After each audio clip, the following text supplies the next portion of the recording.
Tous parano. Quand on voit ce qu'on voit, Quand on entend ce qu'on entend, on a bien raison de penser ce qu'on pense. Ouais, moi je suis parano. Tous parano. Nous écoute.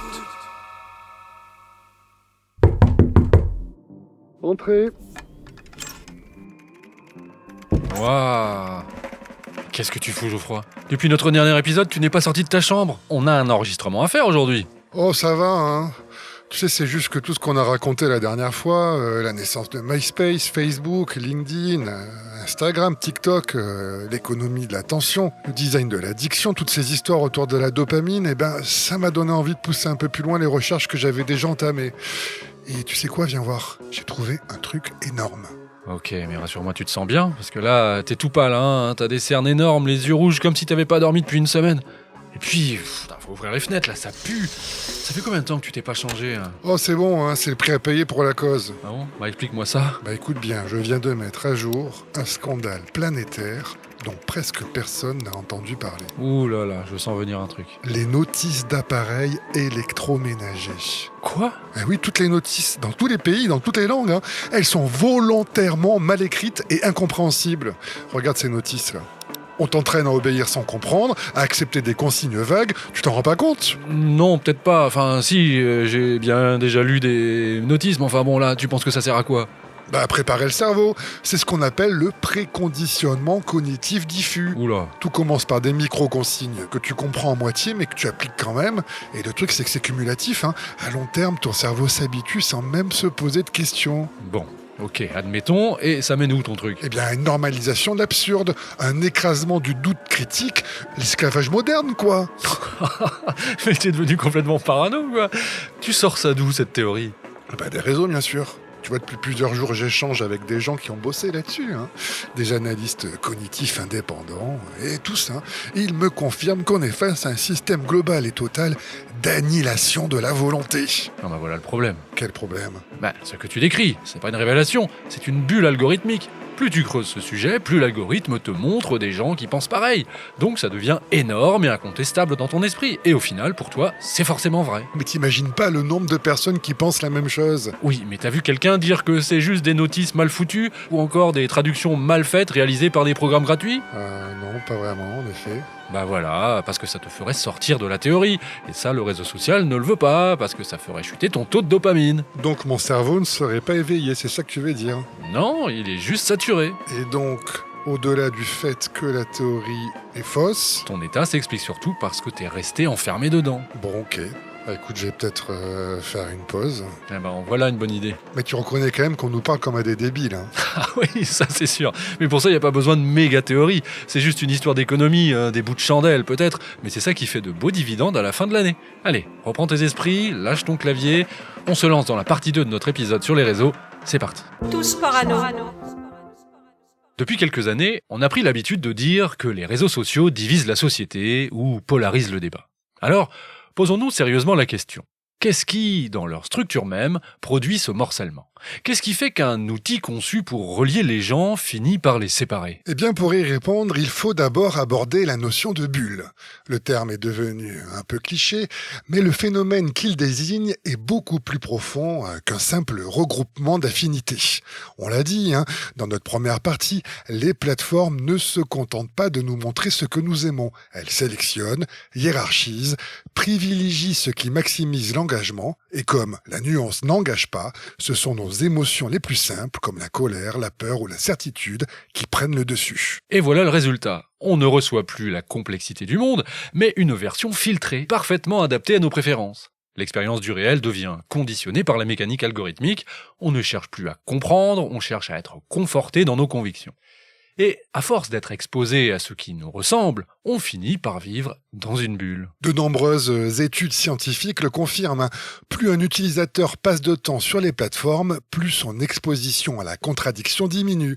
Les bulles constituent donc des univers idéologiques parallèles et les réseaux sociaux donc renforcent sans cesse les biais. Surtout que, comme l'ont montré des chercheurs de Princeton, l'entre-soi pousse vers des positions de plus en plus tranchées. Et oui, les réseaux sociaux radicalisent et divisent la société en tribus numériques qui sont chacune persuadées de détenir la seule vérité.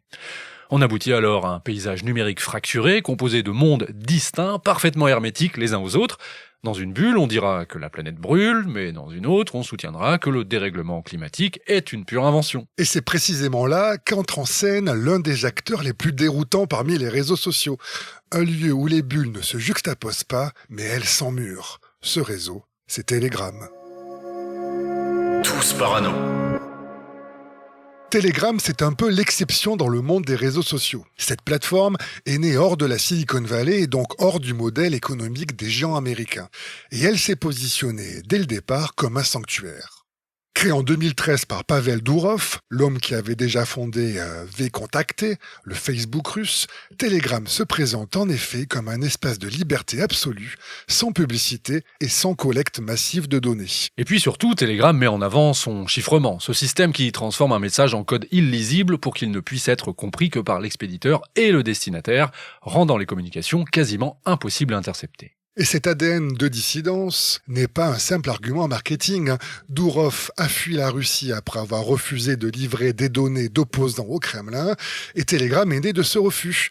À la base, c'est donc un projet quasi libertarien qui consiste à créer un Internet où les plateformes ne jouent pas les policiers, où l'État n'a pas la main et où chacun peut s'exprimer. De quoi en faire très vite l'outil privilégié des mouvements sociaux. C'est vrai. On a tendance à oublier à quel point Telegram a joué un rôle essentiel pendant les mobilisations à Hong Kong ou en Biélorussie en 2020 par exemple. Mais aussi lors des manifestations en Iran ou encore pendant la contestation en Birmanie après le coup d'État de 2021.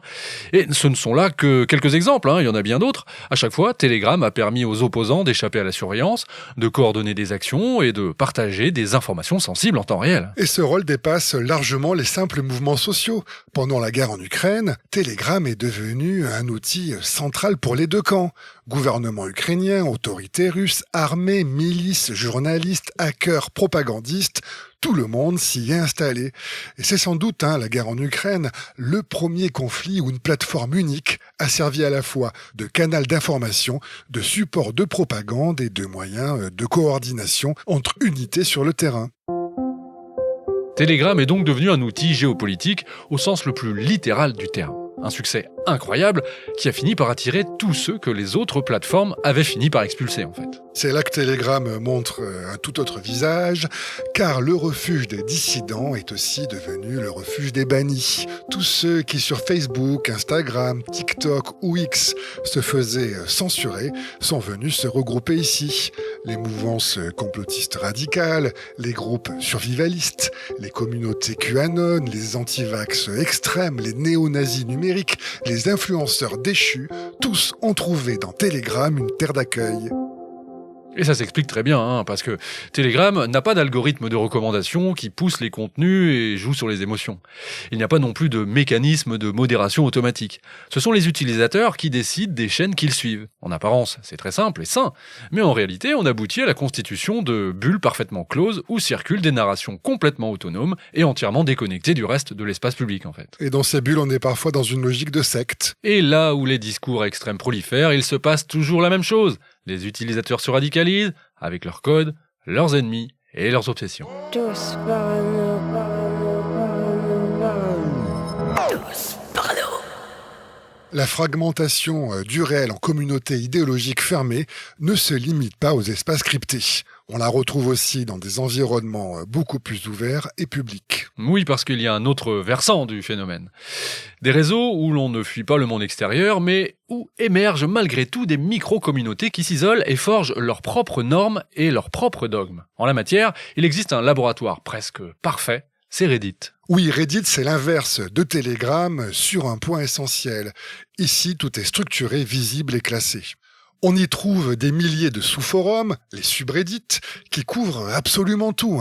Politique, jeux vidéo, cuisine, astrophysique, voyage, théorie farfelue. C'est une véritable mosaïque de centres d'intérêt, chacun avec son propre espace, ses codes et ses règles. Alors on pourrait croire qu'une telle diversité favorise le débat et la nuance, mais en réalité, chaque subreddit tend à se refermer sur sa propre logique. Chaque subreddit a tendance à devenir lui aussi une chambre d'écho miniature, un microclimat idéologique où l'on promeut ce qui se ressemble et où l'on enterre ce qui dérange. Bref, un lieu où le groupe fabrique en permanence sa propre orthodoxie. Et c'est là l'ironie, derrière l'apparence de la pluralité se cache un conformisme intérieur redoutable. Et tout cela s'accompagne d'un phénomène qu'on oublie trop souvent, la censure informelle, celle qui ne vient pas d'en haut, mais du groupe lui-même. Tout à fait, un Reddit n'a pas besoin de modérer ses pages puisque ses utilisateurs s'en chargent à sa place.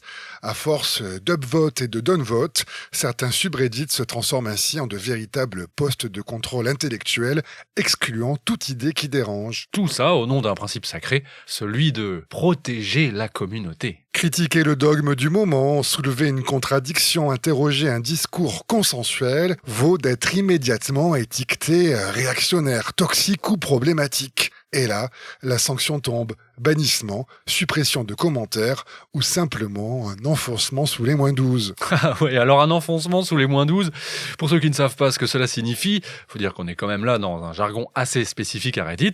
Petite explication. Sur la plateforme, quand un message reçoit trop de votes négatifs, en l'occurrence au -12, eh bien, il est relégué automatiquement tout en bas du fil. Le message devient alors quasiment invisible, plus personne ne le voit, on est comme effacé de la conversation. Et c'est en ça que Reddit est problématique. Non pas parce qu'il manipule, mais parce qu'il produit sans le vouloir de la segmentation.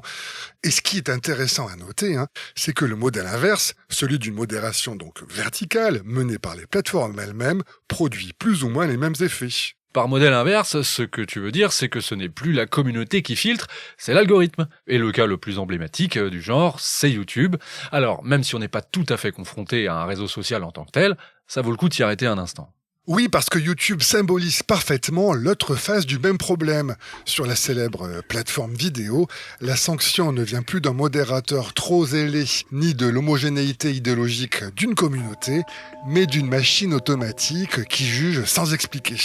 Une vidéo mal interprétée, avertissement, puis bannissement. Un mot-clé jugé sensible, déférencement immédiat. C'est ainsi que certains termes, viol, vaccin, terrorisme, guerre, racisme, déclenchent immédiatement des signaux d'alerte capables d'invisibiliser un contenu en quelques minutes. Et d'ailleurs, on en a fait nous-mêmes l'expérience, Geoffroy, depuis que Tous Parano est arrivé sur YouTube, on s'est pris une série d'avertissements totalement absurdes. Par exemple, notre épisode sur les protocoles des sages otions, il a été signalé automatiquement comme contenu incitant à la haine, alors qu'on y passe une heure entière à démonter ce faux historique inventé par la police secrète russe. Et pareil avec notre épisode sur le grand remplacement. Et ça, on l'a compris par la suite, c'est parce que la censure automatisée sur YouTube repose largement sur un concept que les gens ignorent le plus souvent, celui de la notion de communauté protégée. En clair, l'algorithme surveille de très près tout ce qui touche à certaines catégories qui sont définies par l'origine ethnique, l'orientation sexuelle, la religion, l'identité de genre, le handicap, la nationalité ou encore le statut migratoire. Alors, officiellement, cette notion de communauté protégée permet de lutter contre la prolifération des discours de haine envers les minorités, on le comprend. Mais dans les faits, c'est beaucoup plus mécanique. Il suffit de mentionner l'une de ces catégories pour que la machine déclenche un protocole d'alerte. Mais le plus grotesque avec ce système, c'est ce qui se passe après le signalement. Quand une vidéo est accusée de contenu haineux, YouTube propose 2 options, accepter la sanction ou déposer une réclamation automatique. Oui, avec derrière cette procédure, une menace à peine voilée. Si la réclamation échoue, on peut vous imposer une sorte de stage de rééducation numérique, une formation en ligne, infantilisante bien sûr, censée sensibiliser, entre guillemets, au discours de haine. Et donc en ce qui nous concerne, on a déposé une réclamation automatique. Et là, écoutez bien, miraculeusement, quelques minutes plus tard à peine, un humain, ou peut-être c'était d'ailleurs un algorithme un peu plus éveillé que le précédent, a réalisé que Tous Parano n'était pas un podcast néo-nazi. Et donc du coup, notre épisode sur les protocoles des sages de Sion, il a été remis en ligne. Mais par contre, ça n'a pas été le cas pour l'épisode sur le grand remplacement, qui est toujours, vous pourrez le constater par vous-même, supprimé de YouTube. Notre appel a été définitivement rejeté. Et le plus dingue, c'est que la censure a pointé rien de moins que la première phrase de l'épisode. En l'occurrence, c'est « Imaginez, la race blanche est en train de disparaître ». Et voilà comment le dossier a été classé. Sachez que si on reçoit un avertissement de plus, tout le contenu disponible sur la plateforme vidéo peut disparaître sans possibilité de recours. Et comme personne ne sait exactement comment l'algorithme raisonne, les créateurs évitent les sujets problématiques. Ils reformulent, ils contournent, ils floutent les mots. L'autocensure devient un réflexe. Oui, ça rappelle des choses. La censure la plus efficace est celle qu'on s'impose soi-même. En Union soviétique, on savait instinctivement ce qu'il ne fallait pas dire. Sur YouTube, c'est pareil. Sauf qu'aujourd'hui, ce n'est plus le KGB qu'on craint, mais la démonétisation de sa vidéo. Tu crois que YouTube nous écoute là en ce moment ? On verra si notre épisode est censuré ou pas. On n'est jamais assez parano. En tout cas, ce réflexe-là a explosé pendant le Covid. Sous couvert de lutter contre la désinformation, les grandes plateformes, et pour le coup, il n'y a pas eu que YouTube, Meta, à travers Facebook, a été particulièrement actif sur ce front, ont supprimé des milliers de contenus, souvent avant même qu'ils aient été vérifiés. Exactement, des centaines de milliers de messages ou vidéos évoquant simplement l'origine du virus, l'efficacité des masques, les risques des vaccins ont été bloqués, les comptes associés ayant été suspendus. Et ce qui ajoute une couche d'absurdité a posteriori à tout ça, c'est qu'une partie de ces contenus rangés alors dans la catégorie complotiste en 2020 s'est révélée partiellement exacte par la suite. Mark Zuckerberg l'a admis lui-même quelques années plus tard. Interrogé dans le cadre d'une commission judiciaire de la Chambre des représentants, il a concédé que Facebook avait volontairement restreint la diffusion de milliers de contenus qui posaient des questions jugées sensibles pendant la pandémie, sous la pression de l'administration Biden à l'époque. Et ce précédent change la donne.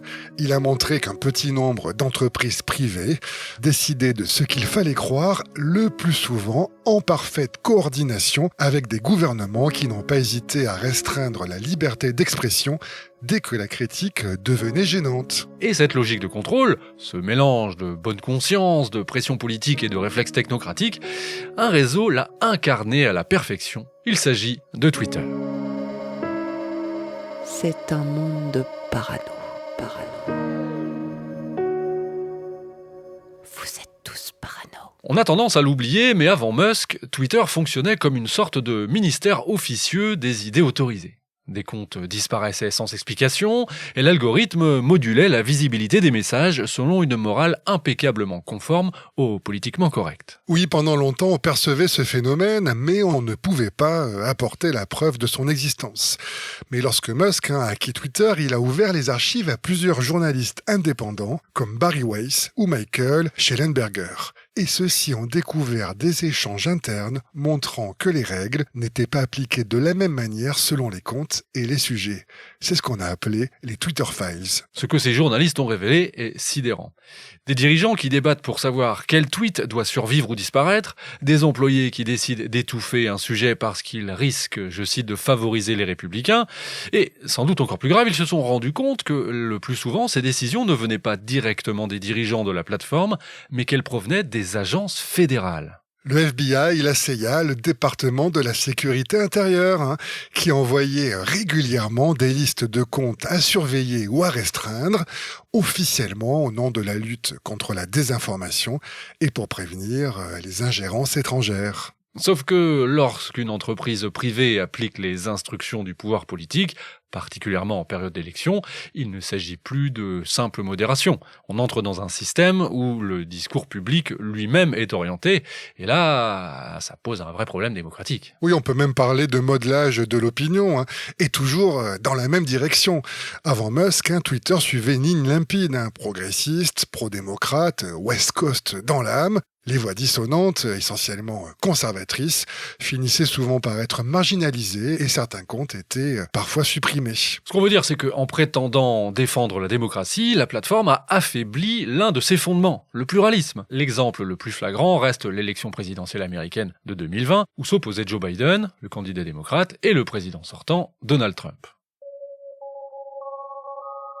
2 semaines avant le vote, le New York Post, un quotidien conservateur un peu sensationnaliste, publie une enquête explosive. Elle s'appuie sur un ordinateur portable qui a été abandonné chez un réparateur informatique et qui appartient à Hunter Biden, le fils du candidat démocrate.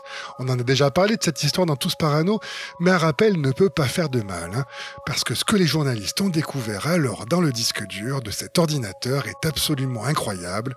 Ce sont des centaines de documents, des mails, des contrats, des échanges privés qui montrent donc qu'Hunter Biden a été impliqué dans des opérations de corruption à grande échelle en Ukraine et en Chine, et tout ça dans un passé très récent. Et qu'il en a tiré des avantages financiers majeurs, en monnayant son nom, son réseau et l'influence politique, évidemment, de sa famille, avec son père en premier lieu. Et oui, quand on voit les sommes en jeu, les profils impliqués, parfois des figures politiques étrangères de premier plan, il faut une bonne dose de naïveté pour penser que Joe Biden, qui est alors un vice-président sous le mandat de Barack Obama, n'avait aucune idée de ce qui se passait. Bref, cette affaire semble arriver au pire moment pour le candidat démocrate, à 2 semaines d'un scrutin où l'écart se joue sur quelques dizaines de milliers de voix dans quelques États clés. Mais heureusement pour Biden, Jack Dorsey, le PDG de Twitter, sentant le danger arriver, appuie sur le bouton rouge. Et Twitter déclenche alors l'une des opérations de blackout les plus massives de son histoire. Les liens vers l'article du New York Post deviennent impossibles à partager. Les utilisateurs qui tentent de le poster voient leur tweet bloqué. Les comptes qui insistent sont temporairement suspendus. Les messages privés eux-mêmes qui tentent de partager l'article sont également bloqués. Et même le New York Post se voit verrouiller l'accès à son propre compte. Tout ça pour un article sur Hunter Biden. Vous le comprenez, c'est un cordon sanitaire numérique aussi brutal que total. Le motif officiel, c'est que toute cette affaire, raconte-t-on alors, est une opération de désinformation russe. Le problème, c'est que rien, absolument rien, ne vient étayer cette accusation. Le résultat, en tout cas, c'est qu'en quelques heures, une information potentiellement dévastatrice pour le camp démocrate est effacée du paysage médiatique numérique. Et pour des millions d'électeurs, finalement, ce scandale n'a tout simplement jamais existé. Difficile d'appeler ça autrement qu'une ingérence dans la liberté d'information, et par extension, dans le processus démocratique. Et à force d'enterrer ce qui dérange, à force de disqualifier de complotistes tout ce qui ne correspond pas à la version officielle, Twitter a fini par nourrir exactement ce qu'il prétendait combattre à la base, c'est-à-dire la méfiance, puis la colère et enfin la certitude chez des millions de gens qu'on leur mentait. Et c'est dans ce climat que Musk arrive en se posant en chevalier blanc de la liberté d'expression. En 2022, après des négociations interminables, il rachète Twitter pour 44 milliards de dollars. Un prix qu'il sait lui-même complètement démesuré, mais peu importe, il affirme n'avoir qu'un objectif, je cite, rendre la plateforme à ses utilisateurs, pour reprendre ses mots, libérer la parole. Oui, ce sont ces mots, parce que libérer la parole, lorsqu'on introduit un courant d'air violent dans une pièce déjà en feu, ça ne produit pas un débat, ça produit un brasier. Jolie métaphore, Gaël, bien appropriée à la situation, parce que oui, le débat, ce n'est pas une addition d'opinions. Pour que cela fonctionne, il faut créer les conditions d'un espace régulé où l'on peut se contredire sans aller directement au clash. Ben oui. Quand vous faites sauter le cadre d'un coup, en réactivant des milliers de comptes suspendus, en démantelant la modération, en laissant remonter n'importe quel contenu violent, comme l'a fait Elon Musk, vous ne restaurez pas le pluralisme. Vous créez un vacarme permanent, et dans ce vacarme, ce ne sont pas les idées les plus fines qui survivent, malheureusement. Ce sont souvent les plus agressives. Et c'est bien ce qu'ont montré les premières semaines de l'ère Musk. Avec la transformation de Twitter devenu X, on a assisté à une montée des contenus extrêmes jamais vus jusqu'alors, ce qui a eu pour effet de polariser encore plus les communautés.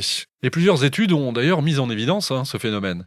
Des chercheurs de l'université de Cornell ont démontré que lorsqu'un utilisateur est confronté frontalement à un message qui contredit totalement ses convictions, il ne s'assouplit pas, il se radicalise. Et c'est un réflexe psychologique très connu. Plus vous me contredisez, plus je me crispe et m'enferme dans ma position. Il y a donc là un paradoxe terrible. Si vous restez dans une bulle hermétique, vous vous radicalisez par isolement, on l'a vu tout à l'heure, mais si on vous force à en sortir, si on vous force, vous vous radicalisez par réaction. Ouais, ce que tu veux dire, c'est que quoi qu'on fasse, on est foutu. Ce qu'on peut à minima constater à ce stade de l'épisode, c'est que Musk, avec son grand numéro de liberté d'expression absolue, n'a rien libéré du tout. Non, il a simplement versé toutes les bulles dans un shaker, secoué bien violemment, À croire que le véritable objectif d'Elon Musk n'était pas de promouvoir la liberté d'expression, mais bien de déclencher une guerre civile algorithmique qu'il serait seul en mesure de remporter. Et comme dans toute guerre civile, beaucoup de ceux qui sont en train de perdre la bataille tentent de s'enfuir. Alors pas forcément très loin, rassurez-vous. À quelques encablures de là se trouve en effet le quartier bobo des réseaux, Blue Sky. Allons y faire un tour. Gaël, je sens qu'on va bien rigoler.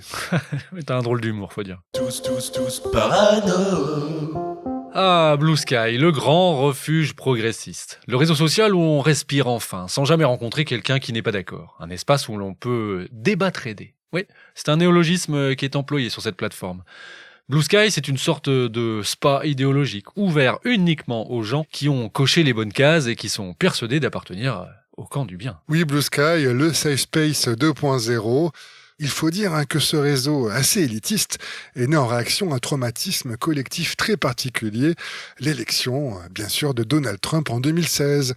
À l'époque, des milliers d'utilisateurs de Twitter, que cela soit des journalistes, des militants, des universitaires ou même des employés de la tech, vivent en effet cette soirée comme un cauchemar. Et la victoire, surprise, souvenez-vous, de Trump, fait naître en un soir un véritable besoin, celui d'un réseau où l'on pourrait discuter politique sans être exposé à la contradiction. Et donc ce désir d'un Twitter purifié va infuser toute une partie du milieu progressiste pendant des années, à tel point que Jack Dorsey, le PDG de Twitter, lance en 2019 un projet de réseau social alternatif qui deviendra un peu plus tard Blue Sky. Et quand la plateforme ouvre vraiment au public en 2023, sur invitation seulement, ça c'est déjà tout un état d'esprit, eh bien elle correspond parfaitement à l'imaginaire né en 2016. C'est un espace protégé pour gens civilisés et éduqués, bref, une version cocooning de Twitter où un petit cercle de VIP peuvent échanger à l'abri de la toxicité des grands méchants de droite. Moi j'appelle ça un utérus idéologique. Belle trouvaille. Bon, forcément, quand Trump remporte l'élection présidentielle en novembre 2024, Blue Sky, qui venait tout juste de désactiver son système d'invitation, devient une sorte de bouée de sauvetage pour toute une partie du camp progressiste qui ne se voyait plus cohabiter avec une plateforme passée sous l'influence directe de son plus fervent soutien, Elon Musk évidemment. 1 million d'utilisateurs, dont tout un cortège de comptes institutionnels ancrés à gauche, citons pour la France Le Monde, Libé, Télérama, Nouvelle-Os, Mediapart ou Quotidien, quittent la plateforme en seulement 24 heures. Et cet afflux massif d'utilisateurs, pour se donner une idée, leur nombre double entre novembre 2024 et janvier 2025, passant quand même de 15 millions à 30 millions, va naturellement changer la physionomie du réseau. Et Blue Sky va se mettre, bien malgré lui, à fabriquer du chaos, mais en version gluten-free, évidemment. La recette, c'est une bonne dose de pureté morale maison, un soupçon de surveillance réciproque, et puis une petite touche d'autocensure volontaire, bien sûr. Et surtout des tonnes d'engueulades sur des sujets si microscopiques qu'on se croirait en plein concile théologique du XIe siècle. Tu veux des exemples ? Ah bah oui, je vais pas te frustrer, je sais que t'en as plein. Quel est le bon usage du terme neurodivergent ? Oh. Quelle est la hiérarchie des micro-agressions dans les espaces en non-mixité ? Est-ce que liker la photo d'un artiste problématique revient à cautionner un système oppressif et patriarcal ? Autant de questions fondamentales, tu ne penses pas ? Ah ça c'est sûr, on se croirait à la conférence de Valadoïd. Mais... De quoi se demander si la prochaine étape ne va pas consister à excommunier les utilisateurs qui citent un auteur masculin et blanc sans utiliser le point médian. Oh, comme tu y vas, Geoffroy. Alors, le plus drôle, ou le plus risible, ou le plus triste, c'est comme vous voulez, c'est que beaucoup de ceux qui avaient juré, la main sur le cœur, qu'ils ne remettraient jamais un pixel sur X tant que Musk en serait le propriétaire, ils ont quand même discrètement réactivé leur compte quelques semaines plus tard. Et pourquoi ça ? Tout simplement parce qu'ils avaient perdu leur audience. Et donc, des revenus. Enfin bref, ce qui est vraiment intéressant dans cette grande migration vers Blue Sky, c'est la leçon qu'on peut en tirer. Plus un espace se veut pur et inclusif, plus il finit par devenir intolérant. Mais oui, sur Blue Sky, la moindre divergence prend vite des allures d'hérésie. Et quand arrive un événement comme l'assassinat de Charlie Kirk, le célèbre influenceur républicain connu pour ses débats enflammés sur les campus américains, le vernis progressiste éclate tout net. Des réactions de jubilation morbide et des appels à la haine, parfois même au meurtre, contre des personnalités de droite, aussitôt pointées comme fascistes, se multiplient sur la plateforme, et même en France, par un curieux effet de mimétisme avec les États-Unis. Des dérapages qui, disons-le, n'ont rien à envier au pire de ce que l'on peut croiser sur X. Et pendant que les utilisateurs de Blue Sky s'écharpent pour savoir si telle phrase est validante, non oppressive, décoloniale ou compatible avec l'écoféminisme de combat, quelque chose de bien plus grave se joue ailleurs. Car pendant que ces micro-communautés rejouent la guerre culturelle par écran interposé, les États, eux, ne discutent pas de vocabulaire. Ils avancent méthodiquement leurs pions, cherchant à reprendre coûte que coûte le contrôle de tout l'écosystème numérique. Vous êtes vraiment trop parano. Vous êtes vraiment parano. Le chaos a un effet collatéral. Il donne des idées aux États. Pendant que les réseaux explosent, que les bulles s'affrontent et que tout le monde se renvoie la toxicité de l'autre, les gouvernements profitent du tumulte pour reprendre la main, tentant d'installer un contrôle que personne n'aurait accepté en temps normal. Et si certains pays avancent encore masqués, la France, elle, cocorico, avance à découvert. Oui, parce que notre beau pays ne se contente pas de réguler en 2024 un épisode moins connu que les Twitter Files américains, mais tout aussi explosif, a éclaté au grand jour. Les Twitter Files France. Le principe est le même qu'aux États-Unis. Des archives internes de Twitter obtenues après le rachat de Musk sont transmises à une poignée de journalistes d'investigation. Et là, en fouillant les échanges internes, Michael Shellenberger, l'un des journalistes américains, souvenez-vous, à l'origine des Twitter Files, découvre quelque chose d'édifiant. Entre 2018 et 2022, la France n'a pas seulement demandé à Twitter d'appliquer la loi, elle a cherché à modeler directement le contenu visible sur la plateforme. C'est incroyable, c'est une véritable chaîne industrielle qui a été mise en place au profit de la Macronie. Ce fameux Michael Shellenberger, il parle carrément d'un complexe industriel de la censure à la française. Ouais, une formule étonnante. Complexe industriel de la censure à la française. Et on va d'ailleurs écouter justement Michael Shellenberger nous en parler. Je possède les Twitter Files depuis 3 ans maintenant, mais nous continuons à y découvrir des informations qui n'étaient pas disponibles auparavant. Et ce que nous avons appris, c'est que le président Macron était lui-même personnellement impliqué dans une action secrète coordonnée, en collaboration avec des ONG françaises, censées être des organisations non gouvernementales, dont beaucoup ont des liens avec les services de renseignement ou sont financés par le gouvernement, afin de mener une action coordonnée par le biais du système judiciaire français pour faire pression sur Twitter, afin que ces ONG aient un accès spécial aux données de Twitter. Il s'agissait d'un projet d'une telle envergure qu'il impliquait même Miss France, aussi incroyable que cela puisse paraître, qui s'est retrouvée impliquée dans cette initiative visant à exiger la censure. Je n'avais jamais vu un chef d'État s'impliquer aussi directement que Macron. Malheureusement, la France, que nous considérons tous comme un pays attaché à la liberté, a en fait créé les germes et le mode opératoire du complexe industriel de la censure. La logique, oui, n'était plus de retirer ce qui est illégal, mais bien d'effacer ce qui dérangeait le pouvoir. Les Twitter Files France montrent ainsi des échanges où l'on voit des députés, des militants associatifs et des conseillers de l'Élysée coordonner leurs demandes, mais aussi pousser Twitter à recalibrer l'algorithme, à masquer certains hashtags afin de réduire la visibilité de comptes gênants, et tout ça, comme on l'a dit, sur plusieurs années. Et ces révélations ont montré autre chose, c'est que les comptes censurés n'étaient pas choisis au hasard. Ils portaient tous sur des sujets capables de contrarier la communication officielle ou de fissurer le récit dominant. Oui, en gros, ils visaient presque toujours les mêmes thèmes sensibles, immigration, critique du gouvernement, gestion du Covid, ou encore les soupçons de favoritisme et de conflit d'intérêts. Ouais, c'est quand même dingue cette histoire. Ce que les Américains ont découvert avec stupéfaction avec les Twitter Files, eh bien nous en France, on le faisait déjà depuis 4 ans. Et même plus en fait, parce qu'on a retrouvé un article de 2014 du journal de la Tribune qui explique, écoutez bien, que 87% des demandes de suppression de publications et de fermeture de comptes reçues par Twitter à l'époque au niveau mondial émanaient des autorités françaises. Pas étonnant que des articles dans la presse américaine sont allés jusqu'à expliquer que la France avait inventé, je cite, un modèle exportable d'ingénierie narrative. Autrement dit, on a créé une méthode reproductible pour tout apprenti dictateur qui voudrait dicter à ses citoyens ce qu'ils doivent lire, entendre et croire.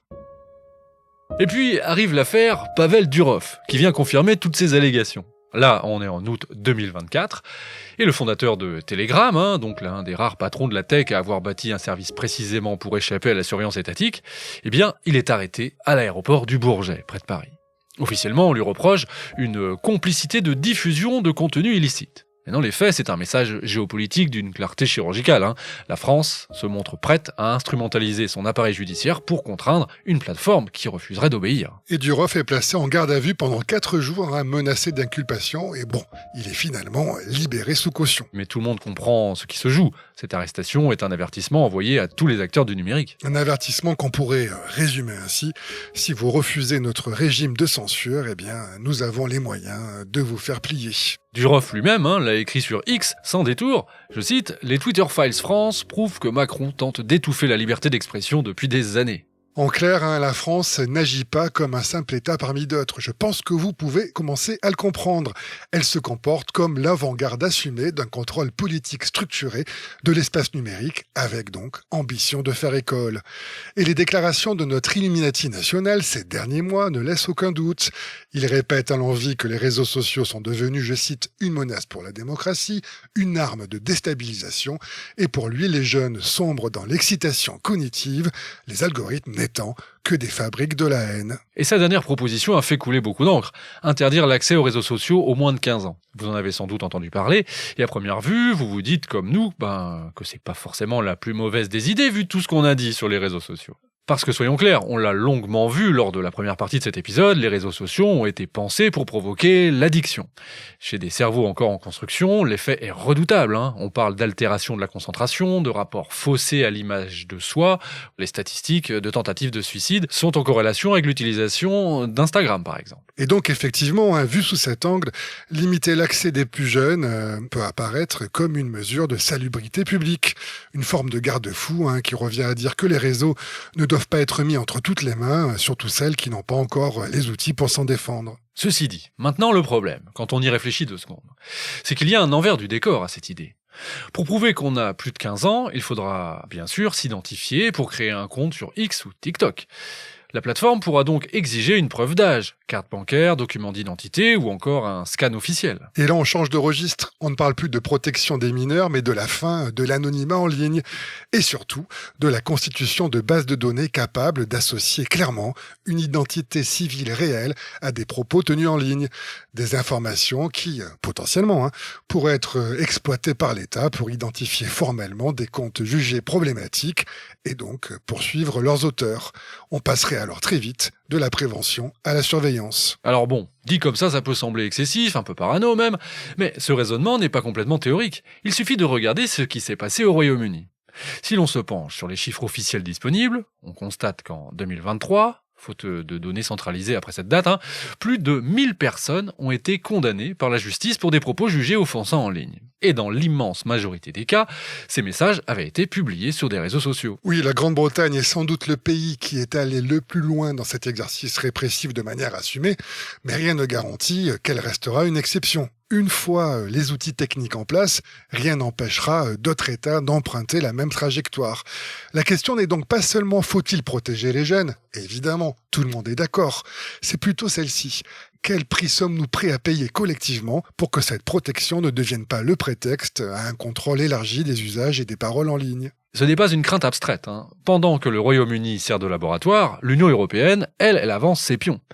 Du côté de la Commission européenne, on envisage de remettre en cause l'anonymat sur Internet et d'encourager les plateformes à retirer de manière préventive les contenus jugés sensibles.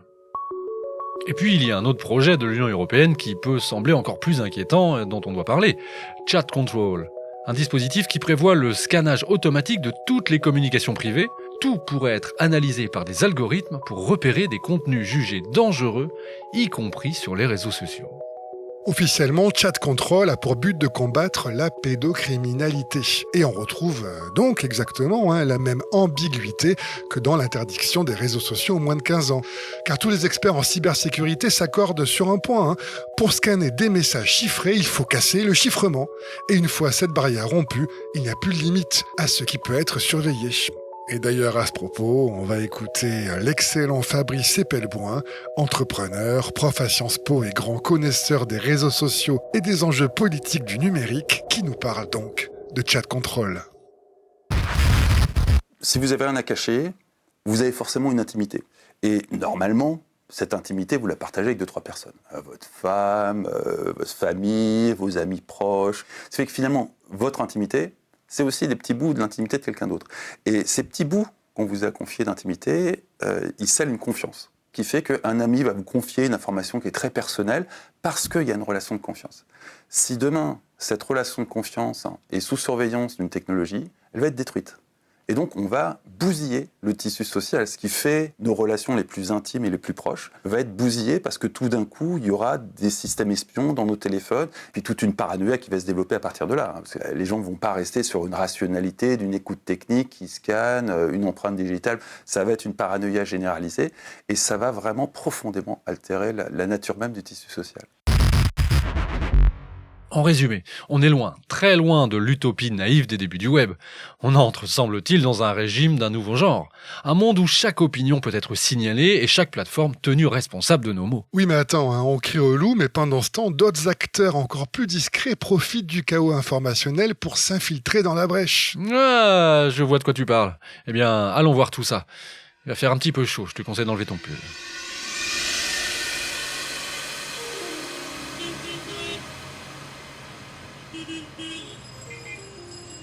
Ah, c'était délicieux cet agneau gourmand. Oui, bon, mais je crois que je vais perdre mon tube digestif avec tous ces plats, qui à mon avis sont bien loin des normes sanitaires de chez nous. Oh, les normes, hein. On profite ici, on est en Inde. Tu vas pas te réfugier dans un Burger King aseptisé et puis te prendre en photo devant la street food comme tous les occidentaux qui vendent de l'aventure fake sur leur réseau. Ah non, c'est pas mon genre. Bon, dis-moi, elle est où cette ferme à clic ? Non, ça va être par là. Tiens, ici, dans cette maison-là. T'as vu les câbles qui arrivent ? Ça, c'est un signe. Allez, on y va.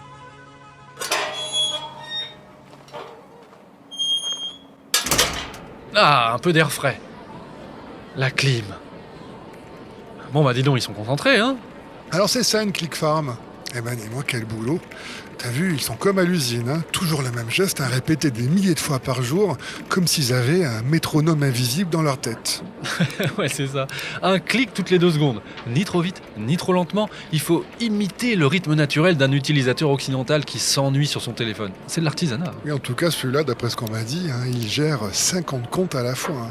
Mais attention, pour simuler les followers, il faut pas être trop parfait. L'irrégularité, c'est la preuve de l'humanité. Et alors, tu crois qu'il clique pourquoi aujourd'hui ?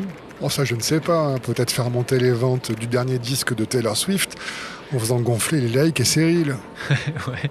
Ou mettre en valeur les arguments des climato-sceptiques, va savoir. Le plus souvent, ces mecs payés quelques dollars ne savent même pas pourquoi ils cliquent. Ouais, c'est affligeant de savoir que l'opinion se crée au milieu de nulle part comme ça. Des fois, je me demande si l'humanité prend une bonne direction. Bah moi, je vais prendre la direction des latrines, si tu me permets. Ah, mais ça, c'est le corps-main. Oui, mais c'était trop bon. Moi, j'y vais. Bah, attends-moi, pars pas en courant, voyons. Ouais, moi je suis parano. Tous parano. Depuis 10 ans, le mensonge est produit à la chaîne. Les troll farms, ces usines à commentaires où travaillent des milliers de personnes, orchestrent des campagnes massives pour saturer l'espace public. En Russie, par exemple, ces fermes sont de véritables plateaux industriels installés dans des immeubles entiers. On y trouve des centaines d'opérateurs par bâtiment, chacun derrière un VPN différent, pilotant entre 20 et 50 faux profils simultanément. Chaque employé doit poster entre 100 et 300 messages par jour. Le matin, ils peuvent jouer un Texan pro-Trump, l'après-midi, une infirmière afro-américaine progressiste, et puis le soir, un militant vegan d'extrême gauche allemand, par exemple. Et ils font vivre ces profils, publiant des photos de familles volées, des recettes de cuisine, des messages d'anniversaire, enfin bref, tout ce qui peut permettre d'apparaître comme étant le plus authentique possible. En Chine, certaines fermes fonctionnent carrément comme des usines en 3-8. On y produit des récits pro-Pékin, on attaque des opposants, on inonde TikTok, Facebook et X avec des vidéos, des commentaires, des tendances artificielles. À ce niveau, on est bien au-dessus de la manipulation. On doit faire face à une ingénierie de masse conçue pour saturer l'espace public jusqu'à l'étouffement. Et les exemples se multiplient. On peut commencer avec la présidentielle américaine de 2016, la fameuse Internet Research Agency, une organisation russe spécialisée dans les opérations d'influence en ligne. Eh bien, cette agence a créé des millions de posts de faux groupes Facebook, de profils radicaux qui s'opposaient violemment les uns aux autres. Les faits recherchés consistaient à rendre toute information politique toxique. Même scénario au Brésil, en 2018 et en 2022, des réseaux entiers de faux comptes pro-Bolsonaro puis anti-Bolsonaro ont servi des vidéos truquées, des rumeurs inventées, des montages grossiers diffusés à une vitesse virale sur WhatsApp et Telegram. Les autorités brésiliennes ont confirmé que certaines opérations venaient de l'étranger, mais d'autres venaient de groupes politico-religieux locaux, visiblement très organisés. En Inde, où nous étions tout à l'heure, c'est devenu une industrie parallèle. Des entreprises de gestion de réputation numérique fabriquent de fausses manifestations, de fausses citations attribuées à des opposants. Certaines agences, identifiées par le Washington Post, gèrent jusqu'à 20 000 faux comptes simultanément. Et plus près de nous, en Europe de l'Est, on a vu en Roumanie, en Bulgarie, en Moldavie, des campagnes entières de faux articles pour nuire à des candidats et saboter des élections. Là encore, des groupes russes ou pro-russes ont été repérés et plusieurs centaines de comptes ont été supprimés par Meta. Sauf que, quand on regarde de plus près, on peut quand même apporter une nuance qui dérange d'ailleurs autant Bruxelles que Washington. Si Meta identifie très bien les réseaux pro-russes, pro-chinois, pro-iraniens, elle est beaucoup plus discrète dès qu'il s'agit d'opérations occidentales, pourtant bien réelles. Ah, je suis bien d'accord avec toi. Les États-Unis financent depuis des années des programmes dits d'influence démocratique dans les Balkans. L'Union européenne soutient également des initiatives de ce genre dans la région, notamment en finançant des ONG qui mènent des campagnes d'intoxication contre des partis jugés populistes ou eurosceptiques. En Roumanie, en Pologne, en Hongrie, en Bulgarie ou encore en Moldavie, pour ne donner que quelques exemples. Bref, chacun joue sa partition et chacun fabrique ses récits en accusant l'autre de propagande. Tous parano. Tous parano. Tous parano. Tout va vite dans le monde du numérique et depuis peu, les vieilles troll farms avec des humains qui cliquent ont été remplacés par plus inquiétants. Des IA capables de générer des millions de commentaires, de likes, de comptes, de vidéos et d'inonder TikTok, Facebook, X, Instagram comme des essaims d'abeilles. Ce phénomène paraît déjà incontrôlable parce que ces nuées automatiques sont impossibles à distinguer finalement des utilisateurs réels. Mais ce n'est que la première vague. La deuxième, c'est l'éruption des deepfakes. Des vidéos politiques qui paraissent réelles avec des voix et des visages copiés à la perfection et qui peuvent engranger 1 million de vues en quelques minutes. On n'est plus dans de la simple désinformation, c'est de la désorientation massive, rendue virale par la vitesse des réseaux sociaux qui deviennent alors une sorte d'autoroute du mensonge. Parce que la nouveauté, elle est là. L'IA peut fabriquer des faux événements. Et ce sont les réseaux sociaux qui les transforment en réalité crédible. Une émeute qui n'a jamais eu lieu, mais qui tourne en boucle sur Instagram, un scandale politique imaginaire, relayé par des milliers de comptes automatisés. Oui, on l'a vu très récemment avec cette histoire complètement hallucinante d'un prétendu coup d'État en France. Une fake news construite à partir d'images générées par IA, avec une fausse journaliste de France Télé à côté du palais de l'Élysée qui commente les événements, de faux communiqués officiels émanant du gouvernement diffusés massivement sur les réseaux sociaux et annonçant qu'un mystérieux colonel avait pris le pouvoir. Au point qu'un président africain y a cru suffisamment pour alerter Emmanuel Macron. En tout cas, ce qui est frappant dans cette affaire, c'est son degré de crédibilité. Des montages soignés, des logos officiels, des messages attribués à l'armée française, des comptes qui se répondent entre eux pour donner l'illusion d'une information confirmée, suffisamment structurée pour tromper un chef d'État. C'est totalement inédit. Alors imaginez les conséquences de la propagation de ce genre de fake news un jour d'élection, par exemple. C'est ça, on vit désormais dans un brouillard permanent, entretenu par les plateformes.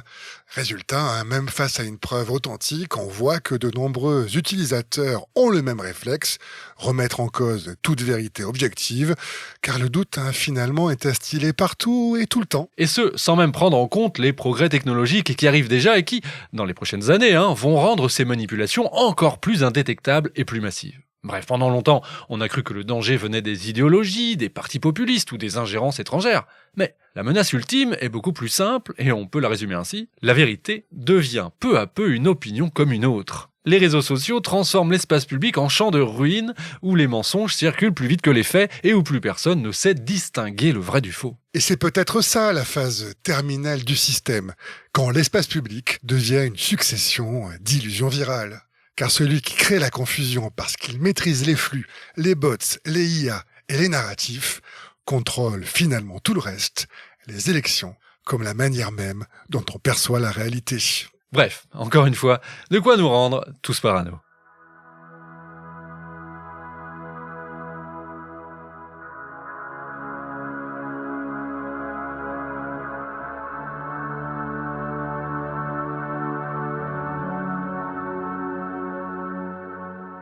Nous l'avons vu, en 20 ans, les réseaux sociaux ont tout avalé.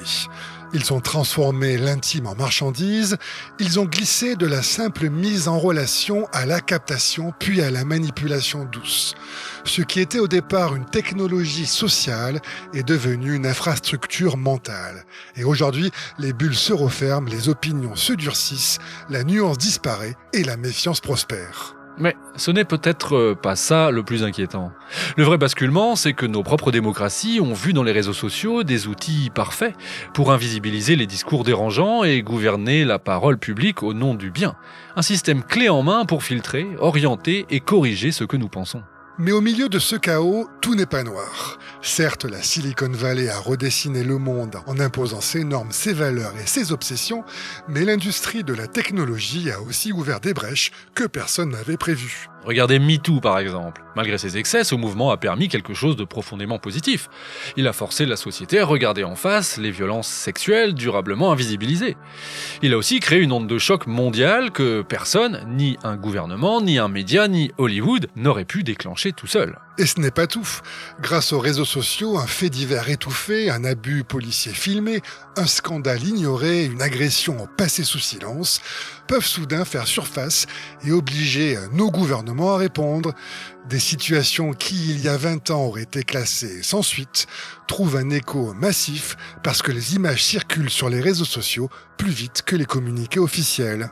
De quoi nous faire dire que les réseaux sociaux ne sont ni bons ni mauvais. S'ils ne sont pas le paradis démocratique qu'on nous avait promis, on ne peut les réduire à la matrice totalitaire que certains fantasment non plus.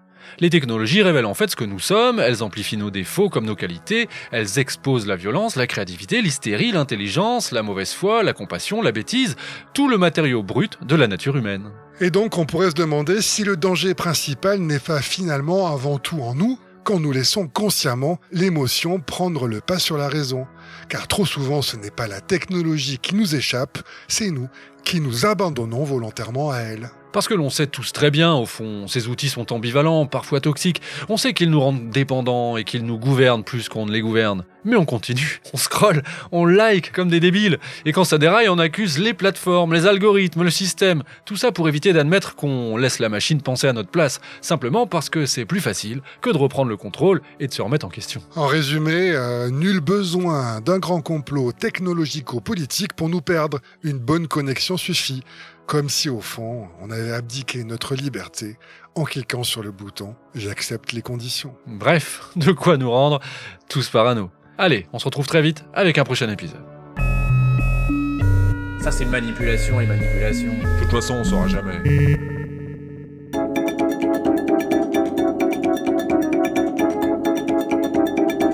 Si vous aimez les conspirations en tout genre et explorer les dédales de nos psychoses collectives, si vous êtes fasciné par l'étrangeté de l'histoire ou simplement curieux de savoir, vous êtes là où il faut, c'est tous parano. Comme tous les paranos, on sait qu'on est suivi et écouté, mais peut-être pas assez. Alors abonnez-vous au podcast, likez, partagez, oui, sur les réseaux sociaux. Bref, conspirez pour faire de tous parano le vadémécum de la complosphère à emporter partout. Oui, enfin peut-être pas partout, faut quand même faire attention, on n'est jamais assez parano. Ouais, c'est vrai, t'as raison, on nous écoute. Et d'ailleurs, qu'est-ce qu'on écoute ? Eh bien on écoute... Oh non, mais c'est quoi ça, Geoffroy ? On enregistre et t'as pas mis ton téléphone en mode avion. C'est-à-dire que j'attendais un appel important au sujet de ma fille, ça va, hein. Attends, mais c'est un numéro international, je décroche. Ah ouais, vas-y, je peux faire mon parano, mais il me semble que notre travail n'est pas dans tes priorités. Oui, allô ? Oh putain, je mets sur haut-parleur. Allô ? Oui, allô ? Ah ! Bon alors, qu'est-ce que j'apprends ? On est en train d'enregistrer un épisode de Tous Parano ? Oui, bonjour, à qui ai-je l'honneur ? Baudouin de Sismondi, lieutenant-colonel des forces armées belges. Waouh ! Alors on mange de la frite une fois, ou bien on fait la guerre ? Bon, primo, vous allez arrêter votre humour années 70, accent humiliant et tout ça. Et deuxio, c'est l'heure de préparer vos partages, messieurs. Le roi vous rappelle à son service. Le roi, mais quel honneur! Allons, vous êtes con, vous le faites exprès. Pas le roi en personne, évidemment. C'est une manière de parler, hein. J'ai un ordre qui vient de très haut placé. Et visiblement, vous devez encore 40 épisodes de Bureau des complots à notre radio nationale, RTBF première. 40 ? Ben oui, le tir au flanc. Et il va falloir se sortir les doigts, hein. Mettre la tenue de combat et bosser un peu maintenant. Et comme vous avez disparu du jour au lendemain, sans plus donner de nouvelles, plus rien, et ben moi, j'ai ordre de vous retrouver et vous ramener par la peau du cou à Bruxelles. Attendez, vous avez bien dit 40 épisodes, mais on les a déjà pourtant fait, les 40 épisodes. Ils sont diffusés à la radio et en podcast. Je comprends pas, là. Non mais... on m'avait dit que vous réfléchissiez comme des trottoirs mouillés, mais quand même. Non mais allez, d'après ce que je comprends, vous n'avez pas bien lu vos contrats, messieurs. C'était 40 en 2025 et 40 en 2026. Alors mes supérieurs, ils veulent du neuf, hein. Un bon lot de théories que vous n'avez jamais traité. Donc, il faut se remettre en selle, les gars. Faut retourner à la mine et c'est pas avec le café que ça va finir le boulot. Allez, on replonge et on s'arrache. Merde, t'avais vu ça, toi, ou pas? Bah non, mais attends, laisse-moi faire. Allô Monsieur le lieutenant-colonel, c'est quel article du contrat dont vous parlez? Parce qu'avec Geoffroy, on se rappelle pas avoir signé une clause comme ça, hein. C'est pas qu'on est parano, mais... Mais c'est quoi ces questions, les jeunes? C'est pas le moment de faire vos bijourées, surtout que vous savez bien tout ce qu'on a ici sur vous, à Bruxelles. Ah bon sang, je t'avais dit de pas publier les photos de nos vacances. J'ai fait ça tard, je m'en souviens même pas. Allô? Je crois qu'on est Eh oh, allô? Et donc là, monsieur... Lieutenant-colonel Baudouin de Sismondi. On est censé démarrer quand, du coup? Eh ben les gars, c'est simple. Vous arrêtez toute activité qui n'est pas au service de la RTBF maintenant et vous vous y mettez direct. Ah bah d'accord. Et sinon, parce que moi, là, j'avais plutôt prévu de... Mais vous voulez vraiment que je monte une escouade et que je vous saute sur le rable pour vous faire le voyage, mais à ma manière?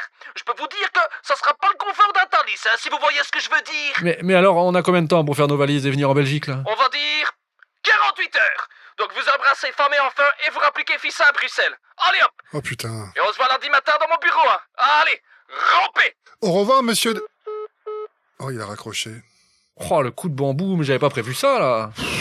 Ouais, ça change tous nos plans pour 2026, hein. Putain. Et je t'avais dit dès le départ qu'il fallait faire gaffe avec ces Belges, là. Après, t'as pas arrêté de me dire que j'étais trop parano. Ouais, c'est bon, on va pas refaire l'histoire. On n'a pas le choix, de toute façon. Et donc là, du coup, cet épisode... Bah, d'abord, on est presque à la fin, mais j'ai bien peur que ce soit le dernier de la saison 4 de Tous Parano. C'était pas prévu au départ comme ça, mais bon. En tout cas, fait rare dans les annales du podcast, hein, nos auditeurs ont appris en même temps que nous qu'on doit se mettre au vert un moment. Au vert, au kaki, oui.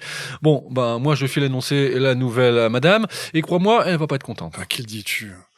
Moi aussi, je m'attends au pire. Bon, et vous qui nous écoutez, eh ben, vous avez compris, on se fait une petite pause, et puis on revient dès que possible, et bien sûr, on se quitte en musique, non? Ouais, on va pas partir comme ça, mais enfin, c'est dur, là. Allez, qu'est-ce que tu nous réserves? Eh bien, je te propose, une fois n'est pas coutume, d'écouter une intelligence artificielle au service du rap français. Oh! Eh oui, mon gars, il faut vivre avec son temps. Bon, bah, tu me rends curieux, de quoi il s'agit exactement? Eh bien, d'un certain Ticonet, qui utilise l'IA pour faire ses musiques et pour affiner ses textes. Et ce qui n'est pas banal, c'est qu'il revendique tout ça, en précisant par exemple qu'il utilise les programmes Suno AI et Grok Imagine pour ses beats et ses clips. Wow, le règne du fake alors. Eh ben, on va écouter ça, le morceau s'appelle comment? Ah oui, je l'avais pas précisé, la chanson qu'on va écouter donc s'intitule Réseaux sociaux, on est évidemment dans la thématique du jour. Et ce qui est intéressant ici, c'est que notre rappeur Ticonet, malgré le fait qu'il soit technophile, considère, je cite, les réseaux sociaux comme des machines à monétiser notre trauma qui nous rapprochent du néant authentique. Oh, eh bien peut-être qu'il fera le même cheminement intellectuel en ce qui concerne l'intelligence artificielle. Allez, on écoute Ticonet avec les réseaux sociaux.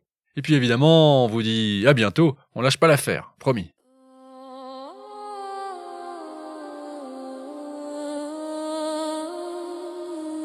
Tu crois te connaître? Ton téléphone le sait mieux que toi. C'est la vraie merde qui commence. Tu vas voir ce que ça coûte. L'authenticité.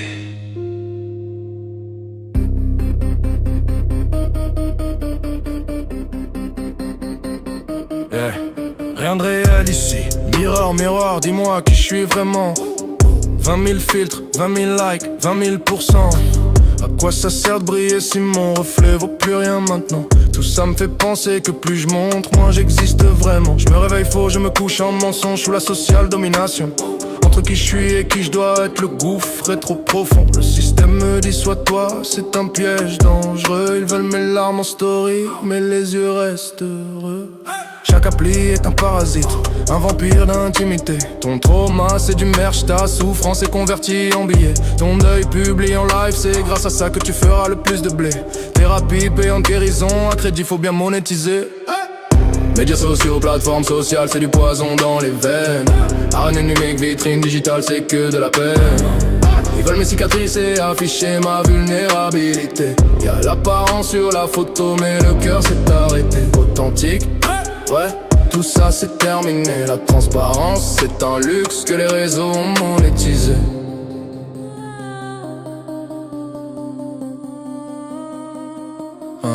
L'algo te connaît mieux que tu te connais toi-même. Il sait tous tes mensonges, il t'aime quand t'as des problèmes. Les neurones sont vendus au plus offrant, bienvenue en enfer. Le profit passe avant l'humain, t'as qu'à lire les dossiers judiciaires. Chaque photo est une tentative pathétique d'exister. La vulnérabilité c'est juste du marketing déguisé. Je scrolle ma vie comme un produit de supermarché. L'algorithme traque et trace, l'algorithme sait. Les suicides sont des hashtags, la dépression est virale. Ton intimité c'est du copier-coller, tout est commercial. T'as rien signé à la naissance, y'avait pas les conditions. Juste des contrats invisibles qui nous foutent en soumission. Médias sociaux, plateformes sociales, c'est du poison dans les veines. Arène numérique, vitrine digitale, c'est que de la peine. Ils veulent mes cicatrices et afficher ma vulnérabilité. Y'a l'apparence sur la photo, mais le cœur s'est arrêté. Authentique, vrai, vrai, tout ça c'est terminé. La transparence, c'est un luxe que les réseaux ont monétisé. Depuis quand la vulnérabilité est un business model? Vous voyez pas ce que vous faites. Authentique, c'est le truc que je pouvais pas payer. Donc j'ai mis le costume et j'ai commencé à me fourvoyer. Et nous on applaudit. Non, c'est le moment de changer. Ils nous disent que tout est sous contrôle, que tout est écrit. T'as pas le droit d'être humain. Faut juste que tu sois un produit.